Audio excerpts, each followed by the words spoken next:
కాబట్టి వాటర్ ఆ రోజు ముఖ్యమంత్రి గారు కూడా చాలా క్లియర్గా శ్రీకృష్ణ కమిటీ కూడా రిపోర్ట్లో చూడండి.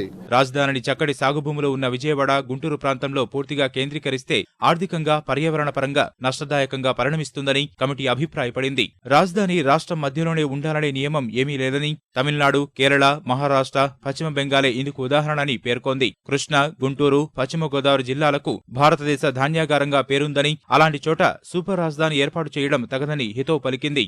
విజిటిఎం పరిధిలో నిర్మించాలనుకుంటున్న రింగు రోడ్ల వల్ల భూముల ధరలు ఆకాశాన్ని అంటి ఆర్థికంగా తీవ్ర పర్యవసానాలకు దారితీస్తుందని హెచ్చరించింది. తద్వారా వ్యవసాయ భూమికి భారీ నష్టం కలుగుతుందని పేర్కొంది. హై ప్రయారిటీ ఇండెక్స్ ఇక్కడికే ఇచ్చారు.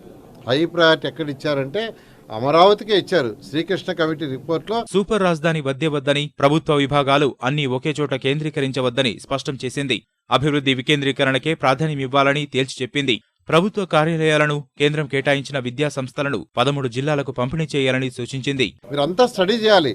పైన ఏదో మైండ్ నెగటివ్ పెట్టుకొని నెగటివ్ మైండ్తో మాట్లాడటం కాదండి. తరోగా స్టడీ చేయండి, పిన్ పాయింట్గా మాట్లాడండి. పర్యావరణహిత నగరానికి ఎందుకనో ఆంధ్రప్రదేశ్ ప్రభుత్వం సానుకూలంగా లేదని వెల్లడించింది.